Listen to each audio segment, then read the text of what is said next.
सर्वांना नमस्कार. ऑफिसवाला लव विथ या स्टोरीचे 211 एपिसोड यापूर्वीच अपलोड केलेले आहेत.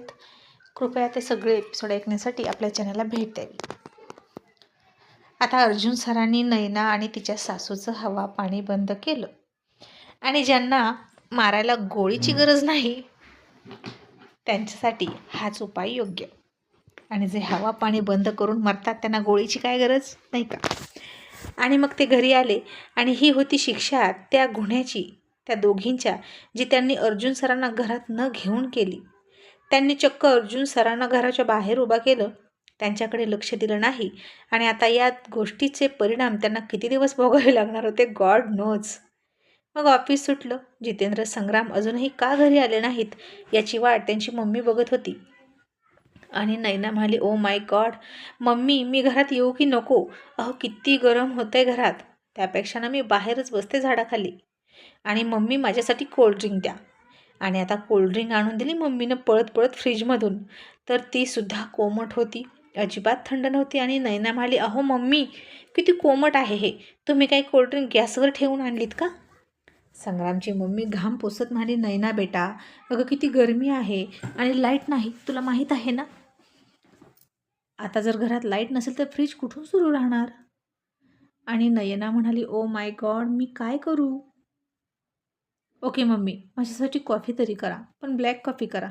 संग्रामची मम्मी म्हणाली, कॉफी करायला गेली तर पाणी नाही. ती पुन्हा आली आणि नयनाला म्हणाली, नयना बेटा, अगं कॉफीसाठी सुद्धा पाणी नाही. नयना म्हणाली, मम्मी मग नुसते दुधाची करा, पण मला कॉफी द्या. मग आता कॉफी दिली, पण आता भांडे धुवायला पाणी नाही, प्यायलासुद्धा पाणी नाही. आणि रात्री कुठं झोपायचं या गरमीमध्ये? मी नाही झोपणार, असं नैना म्हणाली. संग्रामची मम्मी म्हणाली, अगं आता संग्राम येईल, जितेंद्रसुद्धा येईल, त्यांचे पप्पा येतील, मग लाईट आणि पाण्याचं काय झालं ते बघतील. आणि नैना म्हणाली, मम्मी तुम्ही वेळेवर बिल भरलं नसेल म्हणून त्यांनी आपल्या लाईट आणि पाणी कट केलं असेल. संग्रामची मम्मी म्हणाली, नाही नाही, असं नाही होत, आपण तर सगळी बिलं व्यवस्थित वेळेवर भरतो, नक्कीच काहीतरी प्रॉब्लेम आहे. पण आता ऑफिस सुटलं तरी कोणीच येईना. संग्रामचे पप्पा तेवढे आले, पण त्यांना असल्या गोष्टीची जास्त माहिती नव्हती. आणि संग्रामची या मम्मीनं संग्रामला फोन लावला आणि म्हणाली, संग्राम तू कुठे आहेस? तू पटकन घरी ये, दोघेही घरी या, इथे लाईट नाही, पाणी नाही. आणि संग्रामच्या समोर, जितेंद्रच्या समोर कामाचा ढीग होता आणि ते म्हणाले, सॉरी मम्मी, नंतर फोन कर, असं म्हणून फोन ठेवला. आणि मग थोड्या वेळात जितेंद्र म्हणाला, संग्राम अरे घरी सांग, आपण दोघंही येणार नाही. आणि संग्रामनं फोन केला आणि मम्मी म्हणाली, संग्राम तू येणार आहेस ना? अरे लवकर ये रे, काहीतरी कर इथं. आणि संग्राम म्हणाला, सॉरी मम्मी, अगं मी आणि दादा येणार नाही, आम्हाला ना खूप कामं आहेत आणि बॉसने आमची सोय इकडेच केली आहे. जोपर्यंत काम संपत नाही तोपर्यंत आम्ही इकडेच राहणार आहोत, हेच सांगायला फोन केला. आणि संग्रामनं फोन ठेवला. आणि संग्रामची मम्मी चकित झाली. आणि हे ऐकून नैना म्हणाली, मम्मी तुमची दोन्ही मुलं बिनकामाची आहेत, बिनडोक आहेत. ओ गॉड, आता काय करू मी? असं म्हणून तिनं स्वतःसाठी कोल्ड्रिंक आणि थंड पाण्याच्या बॉटल ऑर्डर केल्या. आता ऑफिसमधून आल्यापासून संग्रामच्या पप्पाला साधा एक थंड पाण्याचा ग्लासही मिळाला नव्हता. आणि संग्रामची मम्मी पुन्हा नैनाकडे गेली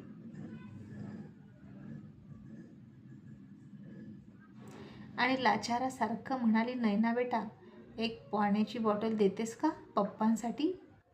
आणि नैनाने त्यांच्याकडे फार तुच्छतेनं बघितलं आणि म्हणाली, घ्या, तुमची मुलं तर काहीच कामाची नाहीत, शेवटी मीच तुमच्या उपयोगाला येते. असं म्हणून उपकार केल्यासारखं एक पाण्याची बॉटल दिली. आणि संग्रामच्या मम्मीनं एकच ग्लास भरून पाणी संग्रामच्या पप्पाला दिलं आणि म्हणाली, आता एवढं पाणी वाचवून ठेवावं लागेल, स्वयंपाक कशाचा करू? पाणीच नाही घरात. आणि आता नैनानं स्वतःसाठी जेवणसुद्धा ऑर्डर केलं. आणि संग्रामच्या मम्मीला वाटलं की ती आपल्याला जेवणसुद्धा देईल, म्हणून तिच्याकडं बघायला लागली. आणि ती एक अशी सेल्फ रिस्पेक्ट नसलेली बाई होती आणि दुसऱ्याच्या तंत्राने चालणारी, फायदा असेल तर एखाद्याचे तळवे चाटायला सुद्धा कमी करणार नाही अशी बाई होती. आणि नैना म्हणाली, मम्मी आता मी खाते ना? मग काय नजर लावाल का मला? आणि तुमच्या मुलाने मला पैसे नाही ना दिले? मी माझ्या डॅडीकडून पैसे आणलेले आहेत, समजलं? आता तुमचं तुम्ही बघा. आणि थोड्या वेळात लाईट नाही आली तर मी जाणार माझ्या डॅडीकडे, असं नयना म्हणाली. आणि आता संग्रामच्या मम्मी पप्पानं सकाळचं जे जेवण होतं तेच खाल्लं. आणि इतकी दरिद्री अवस्था होती तरी या बाईला इतका माज होता की चक्क अर्जुन सर आणि तन्वी मॅडमसोबत पंगा घेत होती. बिनडोक कुठली. तिची लायकी नव्हती त्या दोघांनी तिच्या दारात सुद्धा यायची. पण तरीही ते आले होते मधूसाठी. पण देव देतो आणि कर्म नेतं म्हणतात ते असं. इंद्राची मम्मीसुद्धा किती साधी होती, पण ती किती माणुसकीची होती. आणि तिलासुद्धा तन्वी अर्जुनकडून खूप रिस्पेक्ट मिळत होता. पण आता मधूच्या होणाऱ्या मदर इन लॉला मात्र अर्जुन तन्वीकडून शेवटपर्यंत ठेंगाच मिळणार होता. कारण असं वागण्याची सुरुवात तिनं केली होती. आणि तिला शेवटपर्यंत आता कुठेच थारा मिळणार नव्हता. आणि मग दुपारपासून त्या दोघीसुद्धा घराच्या बाहेरच होत्या. जसं त्या दोघींनी तन्वी अर्जुनला बाहेर उभा केलं होतं तसं. मग इकडे ऑफिसमधून इंद्रा, जितेंद्र, संग्राम या दोघांना म्हणाला, तुम्ही दोघे हॉटेलवर जा, तिथं तुमची सगळी सोय केली आहे. आणि संग्राम म्हणाला, पण सर आम्ही घरी गेलो असतो, एवढं 5 स्टार हॉटेल बघायची काय गरज होती सर? आधीच आपली कंपनी नवीन आहे, एवढा खर्च कशासाठी? जितेंद्रसुद्धा तसाच म्हणाला. इंद्रानं त्या दोघांच्या खांद्यावर हात ठेवला आणि म्हणाला, बघा तुम्ही आपलं माणूस म्हणून आपल्या कंपनीची काळजी घेतली ना, मग कंपनीसुद्धा तुमची अशीच काळजी घेणार आपलं माणूस म्हणून. अँड वन मोर थिंग, एक सिक्रेट सांगू का? तसं संग्राम आणि जितेंद्रने एकमेकांकडे बघितलं आणि इंद्रानं हळूच त्या दोघांच्याही कानाकडं तोंड नेलं आणि म्हणाला, ही अर्जुन सरांची ऑर्डर आहे, असं म्हणून वरच्या दातानं खालचा ओठ चावला आणि डोळे उडवले काहीतरी सिक्रेट असल्यासारखं. आणि त्या दोघांना काहीच कळेना. आम्हाला 5 स्टार हॉटेलमध्ये ठेवण्याची ऑर्डर अर्जुन सर का देतील? आणि जितेंद्र म्हणाला, पण सर त्यांनी अशी ऑर्डर का दिली ते कळेल का? आणि इंद्रा हसून म्हणाला, कळेल, नक्की कळेल. ज्या दिवशी मला कळेल त्या दिवशी तुम्हाला सुद्धा कळेल. अरे यार, दामाद होऊन का, उनके कलेजे का तुकडा. पण मला पण नाही कळलं तर तुम्हाला कुठून कळेल? आता पटकन जा, असं म्हणून इंद्रा हसून घरी गेला. मग आता दोघेही 5 स्टार हॉटेलमध्ये गेले आणि त्यांची एखाद्या राजकुमारासारखी बडदास्त ठेवली जात होती. आणि दोघेही एकाच रूममध्ये थांबले. दोघांचा डिनर वगैरे झाला आणि मधूचा संग्रामला फोन आला. जितेंद्रने बघितलं आणि आता त्याला बोलायला प्रायव्हसी मिळावी म्हणून जितेंद्र बाहेर गेला. आणि मग संग्राम त्या मऊ बेडवर पडला आणि म्हणाला, हाय बेबी. आणि मधू हसून म्हणाली, हाय हँडसम. आणि संग्राम म्हणाला, मी आणि हँडसम? आणि मधू म्हणाली, का, काय कमी आहे रे तुझ्यात? संग्राम, तू सर्वगुण संपन्न आहेस आणि प्रत्येकाची एक ब्युटी असते. आणि यानंतर असं कधीच म्हणायचं नाही की तू हँडसम नाही, ओके? कारण तू माझा हँडसम आहेस. मला तुझ्यात काहीच कमी दिसत नाही बेबी. मग तू का असं म्हणतोस?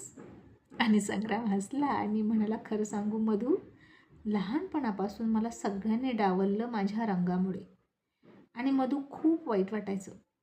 आणि जर मला त्यावेळी कुणी म्हटलं असतं ना की संग्राम, आता तू जितका अपमान होतो ना तुझा, त्या बदल्यात तुला एक ब्युटिफुल मुलगी बायको म्हणून मिळणार आहे, त्यामुळे तू वाईट वाटून घेऊ नकोस. तर मधू, मी आत्तापर्यंत वाईट वाटून घेतलंच नसतं. आणि मधू हसली आणि म्हणाली, सोड ना ते, आत्ता काय करतोस बोल. आणि संग्रामनं त्याच्या शेजारच्या रिकाम्या जागेवर हात फिरवला आणि म्हणाला, एकटाच आहे बेडवर आणि माझ्या शेजारची जागा रिकामी आहे, असं चावटपणे म्हणाला. आणि मधू खूप हसली आणि म्हणाली, शटअप ब्लफ मास्टर. आणि मला वाटलं ना तू साधा आहेस, मग संग्राम तू ना खूप आगाऊ आहेस. संग्राम म्हणाला, तूच तर सगळं शिकवलं, मला काही माहीत नव्हतं असलं काहीच. कारण कुठल्या मुलीसोबत फ्रेंडशिप नाही, बोलणं नाही, म्हणून मुलींची भीतीच वाटत होती. मधू म्हणाली, ते असू दे, पण मला सांग, आज अर्जुन अंकल आंटी आले होते आणि घरी काय झालं? तू गेला होता ना?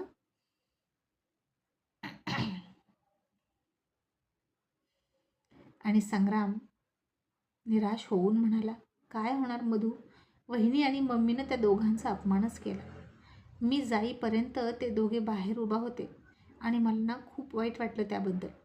अतिथी देवो भव अशी आपली संस्कृती असते आणि इथे चक्क देव दारात येऊन माझ्या मम्मीनं त्यांचं स्वागत नाही केलं. मग आता त्यांच्यावर तरी देव कशाला प्रसन्न राहील ना.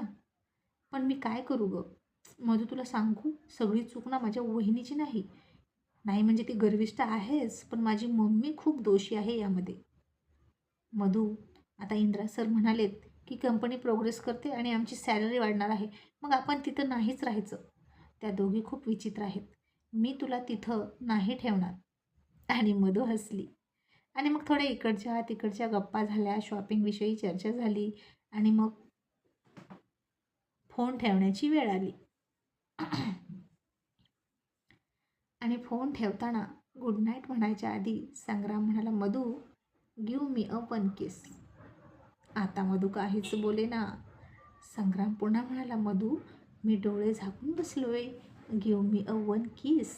असं हळूवारपणे तिला साथ घालत म्हणाला. पण मधू इकडे लाजली होती, संकोचली होती, कारण तिच्यासमोर अतुल बसला होता आणि तो तोंड दाबून हसत होता. आणि मधू का इतका वेळ लावते किस करायला हे संग्रामला कळेना. आणि संग्राम पुन्हा म्हणाला, मधू अशी का करतेस तू? काय झालं बेबी? आणि मधू आता लाजून तिथून निघालीच. इतक्यात अतुलनं तिचा हात पकडला आणि खाली बसवलं. आणि ती नको ना डॅड, जाऊ दे ना असं म्हणून त्याला विनवत होती. पण आता इतका चांगला मोका आला होता, तो अतुल सोडणार नव्हता. आणि अतुलने मधूला खुणवलं की त्याला म्हण तिकडून किस कर. आणि मधू लाजत लाजत संग्रामला म्हणाली, संग्राम आधी तू कर. आणि संग्राम म्हणाला ओके. आणि मग त्याने तिकडे बिनधास्तपणे मधूला मोबाईलवर किस केला. आणि इकडून अतुल म्हणाला, Damaji thank you so much for your lot of love. आणि खूपच प्रेम करता तुम्ही माझ्यावर. आणि आता हे ऐकलं तसं संग्राम खूप खूप घाबरला आणि मला ओ माय गॉड मधूचे डॅडी. आणि त्यानं फोनच ठेवून दिला. आणि इकडे अतुल खूप खूप हसायला लागला. आणि मधूसुद्धा लाडात लाजत लाजत माझी डॅडी काय आहे आणि त्याच्या मिठीत गेली. आणि अतुल मला जस्ट चिल बेटा, तो तुझ्यावर किती प्रेम करतोय हेच बघायला आलो होतो आणि आता पुन्हा नाही येणार. आणि आता इकडे नयना, संग्रामची मम्मी पप्पा टेरेसवर झोपायला गेले. तिथे त्यांना मच्छरांनी फोडून फोडून खाल्लं. या कोपऱ्यातनं त्या कोपऱ्यात, त्या कोपऱ्यातनं या कोपऱ्यात करून करून ते दमले. नैनानं ओडोमॉसची पूर्ण बाटली संपवली, तरीही मच्छर तिला चावायचे सोडेनात. जणू काही त्या मच्छरांना अर्जुन सरांनीच शिकवून पाठवलं होतं की तिलाच फोडून काढ चावून चावून. आणि ती म्हणाली, नाही मी इथे नाही झोपू शकत. आणि तिनं सरळ गाडी सुरू केली आणि तिच्या डॅडीच्या घरी गेली. आणि तिला इतक्या रात्री आलेली बघितली आणि तिची मम्मी थक्क झाली. आणि नैना कोणाला काहीच न बोलता तिच्या रूममध्ये गेली आणि AC लावून थंड वातावरणात झोपली. आणि आता काय झालं काही कळलंच नाही मिस्टर दळवी आणि त्यांच्या पत्नीला. आणि नैना आता लाईट आल्याशिवाय इकडे येणारच नव्हती. मग आता सकाळ झाली आणि सकाळी उठल्या उठल्या स्वीटीनं आर्यनचं डोकं खायला सुरुवात केली. आणि आर्यन मला बोर होते, मी काय करू असं म्हणाली. आर्यन मला, बेबी आता आपण जाऊन आलो ना लोणावळ्याला, आता तरी तुला बोर होते का? तिने त्याला मिठी मारली आणि म्हणाली, आर्यन बेबी आज नको ना जाऊ ऑफिसला, तू मला जवळ पाहिजे. आणि मग तो म्हणाला, ओके डॅडना विचारतो.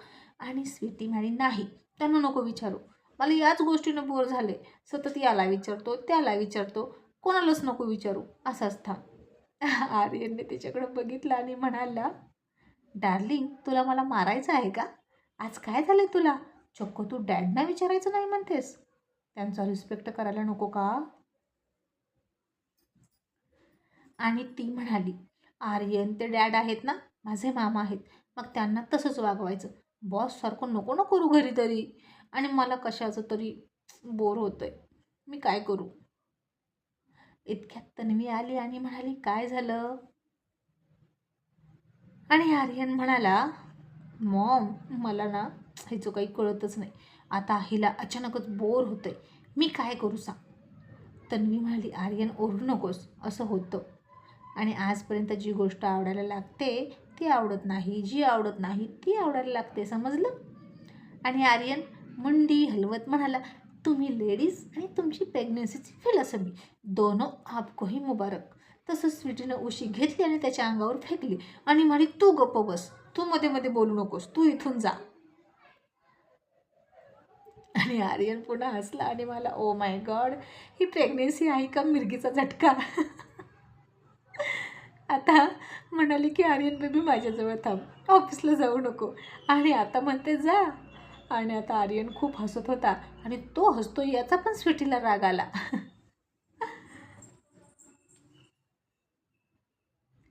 आणि तन्वी म्हणाली, ओके स्वीटी बेटा, आपण हॉस्पिटलमध्ये जातोय, 3 महिन्यांची सोनोग्राफी करायची ना. आणि स्वीटी चिडून म्हणाली, तू याला नाही घ्यायचा, आपण दोघीच जायचं. आणि तन्वी तिला गोड बोलत म्हणाली, हो हो, आपण दोघी जायचं. आणि मग तन्वी खाली गेली. आजकाल तन्वी स्वतः स्वीटीचा नाश्ता आणायची, कोणत्याही नोकराच्या भरोश्यावर ती राहत नव्हती. आणि कितीही काम पडले तरी चालेल, पण स्वीटीचं काम स्वतः करायचं असं तिनं ठरवलं होतं. कारण किचनमधून तिच्या बेडरूममध्ये येताना सुद्धा धोका होता. आणि शेवटी देसाई खानदानाचा वारस होता तिच्या पोटात, त्याची काळजी तर घेतलीच पाहिजे. आणि मग स्वीटी नाश्ता करत होती. आणि मग पुन्हा आर्यनला गोड बोलत म्हणाली, आर्यन बेबी, तुझं माझ्यावर प्रेम आहे ना? आणि आर्यन म्हणाला, मग आहे ना, असं कसं विचारतेस? आणि मग स्वीटी त्याला म्हणाली, मग तू हसू नको. जर खरंच माझ्यावर प्रेम असेल तर तू हसायचं नाही, असं म्हणून त्याच्याकडे टक लावून बघत बसली, तो हसतोय की नाही हे बघत. आणि आता 10 सेकंद झाले, 20 सेकंद झाले आणि आर्यनला हास्याच्या उकळ्या फुटायला लागल्या आणि तो हळूहळू तोंड दाबून हसायला लागला. आणि स्वीटीला राग आला आणि म्हणाली, याचा अर्थ तू हसतोस, तू माझ्यावर प्रेम करत नाहीस, का हसतोस, का हसतोस म्हणून चिडली. आणि ड्रेसिंग टेबलवरची पावडर, परफ्यूमच्या बाटल्या सगळं त्याला फेकून मारायला लागली. आणि मॉम बचाव, डॅडी बचाव करून आर्यन बेडरूमच्या बाहेर पळाला आणि थेट खाली आला. आणि म्हणाला, या मुलीचं काही खरं नाही. आणि अर्जुन सुद्धा खूप हसला. आणि तन्वी म्हणाली, आर्यन बेटा, हे मूड स्विंग असतात, सहन करावं लागतं. आणि आर्यन मला, मॉम किती पटकन मूड बदलतात तिचे, नक्की तिच्या पोटात किती बेबी आहेत, गॉड नोज. आणि अर्जुन म्हणाला, टायगर, बायकोचे सगळे मूड स्विंग झेलायला तुला टाईम तरी आहे, तर तू ते एन्जॉय कर. मला असलं काहीच नाही एन्जॉय करायला भेटलं. आणि यातसुद्धा खूप हॅपीनेस असतो, ओके. आणि आज तू घरी थांब. आणि आर्यन म्हणाला, नको डॅड, त्यापेक्षा तुम्ही थांबा, तुम्ही दोघे हॉस्पिटलमध्ये जा, मी जातो ऑफिसला. आणि आर्यन गेला ऑफिसला. मग तन्वी अर्जुन स्वीटीला घेऊन हॉस्पिटलमध्ये गेले आणि तिची सोनोग्राफी सुरू होती. आणि जेव्हा रिपोर्ट हातात आले तेव्हा डॉक्टरांच्या समोर तिघेही बसले होते. आणि डॉक्टर म्हणाले, या कुठे प्रवासाला गेल्या होत्या का, जिथे त्यांना गाडीत धक्के बसले? तन्वी म्हणाली, हो डॉक्टर, लोणावळ्याला गेलो होतो आम्ही, पण एकही धक्का नाही बसला, मी स्वतः तिच्यासोबत होते आणि आमच्या गाड्यासुद्धा कम्फर्टेबल आहेत. आणि मग दुसरी जास्त धक्के बसण्याची शक्यता लक्षात घेऊन डॉक्टर म्हणाले, मग यांचे मिस्टर कुठे आहेत? तसे तन्वी अर्जुन घाबरले आणि म्हणाले, पण काय झालं डॉक्टर, एनिथिंग सिरियस? आणि डॉक्टर म्हणाले, सिरियस काही नाही, पण यांच्या मिस्टरांमुळे यांच्या पोटात ट्विन्स आहेत. रात्री थोडी काळजी घ्यायची होती ना, रोमॅन्टिक होताना त्यांनी हा विचार केलाच नाही. तशी स्वीटी लाजली आणि अर्जुनने तन्वीने तोंडाला हात लावला आणि त्यांना खूप हसायला येत होतं. पण आता ट्विन्स होणार म्हणजे स्वीटीची आणखीन खूप काळजी घ्यावी लागणार होती. आणि आता देसाई मेन्शनमध्ये आनंदी आनंद पसरणार होता. आणि एक तीर से 2 निशाण साधणाऱ्या टायगरचा अर्जुन सरांना फार अभिमान वाटला.